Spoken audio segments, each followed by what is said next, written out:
Auckland has managed to pick a fight with itself. On one side, you've got Remuera and Parnell clutching their villas like family silver.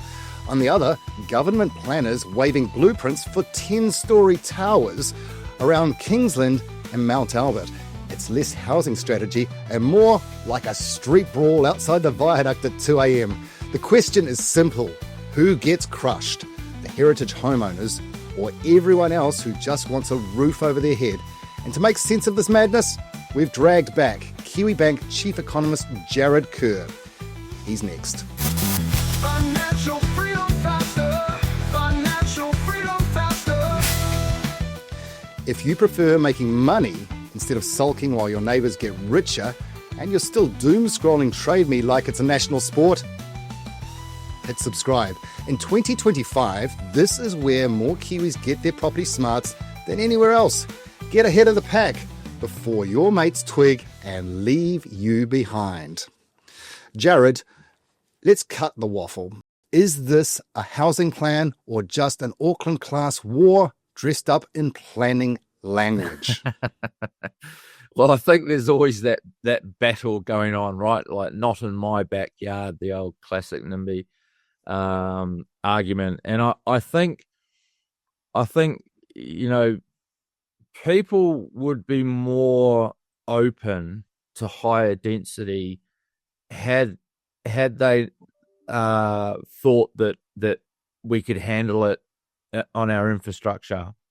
And people, the most common thing is, well, we're going to add all these people to my area, and that means it's going to take 15 minutes for me to get out of my driveway because of the traffic.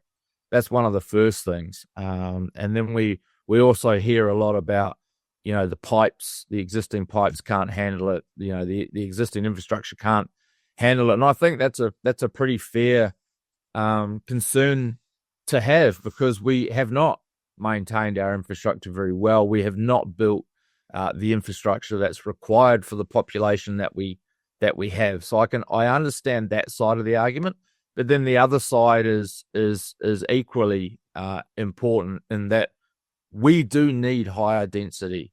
We do need more affordable dwellings being built, and no a 10-storey block down the road that averages, you know, 500,000 per apartment is not going to significantly impact, you know, the price of your villa around the corner.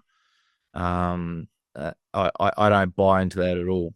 This is another chicken and the egg situation that we've discussed before. Now, I know I'm going to get criticised on this show that I'm left-leaning, but I'm wearing blue today, so... But you're surrounded by green. The reality is that he's wearing blue, but he may be left-leaning for all I know. The reality is that John Key's government got such credit for the rock star economy around 2010 when they opened the borders. But one of the reasons why we're struggling today with infrastructure is because we had so many people come in and the infrastructure wasn't planned for. He's not the government anymore, and history, I don't think, is going to be very kind to him for the infrastructure. And I think what you're saying there is completely accurate. If you really think about putting these towers in, water pipes in particular in Auckland, the motorways, we can't actually cope.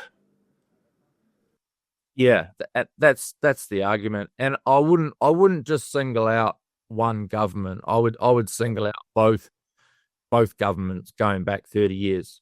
We have not kept up.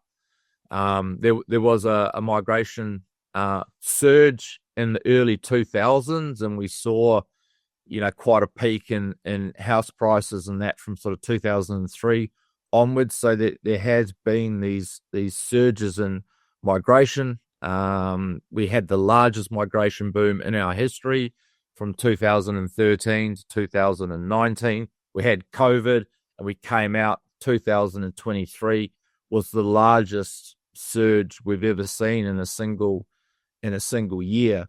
So, you know, you point to whoever you want, but actually, to be fair to both sides, they're both not doing what they need to do when it comes to infrastructure investment.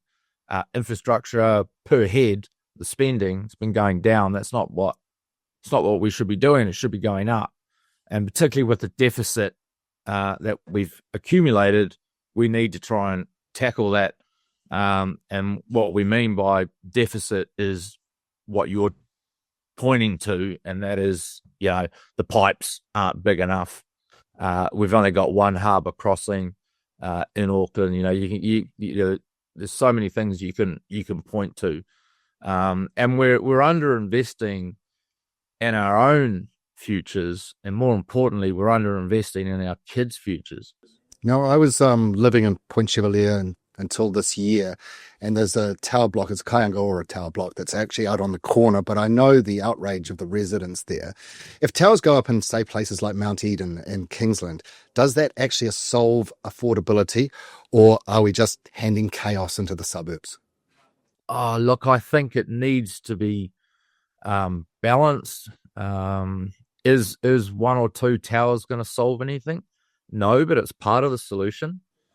Is it like, I'm going to question you, Jarrod. Is it like, when you asked that question, I was just thinking about living in London and they put tower blocks and everything, and just, does it really solve it? Does international standards prove that it does solve it?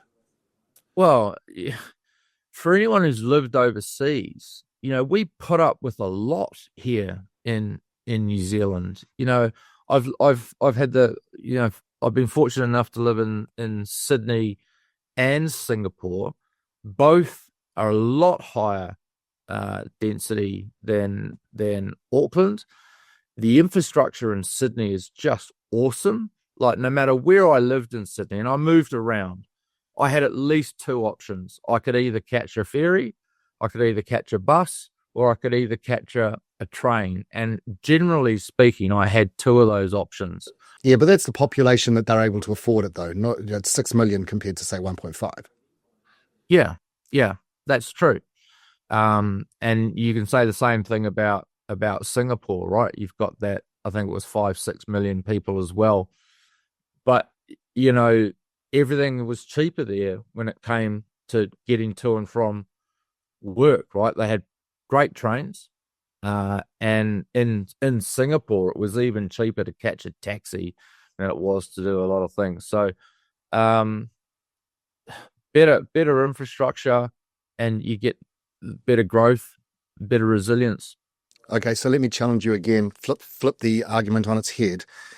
Is the government forcing density where people don't want it, or just dragging Auckland into the 21st century? I think we would say it's dragging Auckland into the 21st century, right? We need higher density. We can't keep looking at these quarter-acre blocks that we've got all over the place and saying that that's, future-proof. It's not. Land is not our problem. It's the unlocking of that land that is. Special character zones, are they about culture, or those NIMBYs just sectioning off their areas? It's a good question. I think, we all love, like you say, cultural heritage, and we want to sort of, maintain some of that. In Sydney, they do it well. I lived in a heritage area. My house was like 120 odd years old. And there was a lot of some, these places being knocked down and turned into apartments. Got a lot of pushback, but when it's done well, and where I lived in Sydney, they put a lot of high density dwellings on top of train stations, and they built like these little cities around train stations, and it also enabled other parts to maintain that sort of heritage bit. So you can do both, and I think we need to look to ways of doing both. So overall, do you think that this is going to happen, in the sense that the government is going to win Auckland is over, or is it just a case of they've just got to do something unpopular for the sake of the country and forget about small-mindedness? Because at the end of the day, Jarrod, governments don't really do anything that's unpopular anymore. They always poll first, and that's why we have paralysis by indecision. Yeah, unfortunately, I think there's a lot of truth to what you're saying. I think these 3 yearly election cycles are very, very short and hard to put through those difficult and less popular decisions. So yeah, that is unfortunate. I do think we need to pull through some of these unpopular decisions, and we need to come up with plans where we can intensify, because we have to. Speaking of unpopular, it's very disappointing we haven't had you on more in the last couple of months. What's been going on? It's been a really busy year and a half for us. We've been sort of running around the country doing a lot of presentations, a lot of businesses out there wanting to get a handle as to what's going on, or what at least we think's going on, and a lot of engagement. Like, when are these lower interest rates coming through? When is the economy going to bounce? Businesses are concerned, and like I said, they're frustrated. So if you watch this today and want to hear or read more of what Jarrod has to say, and clearly he knows his stuff, where do we get your reports, Jarrod?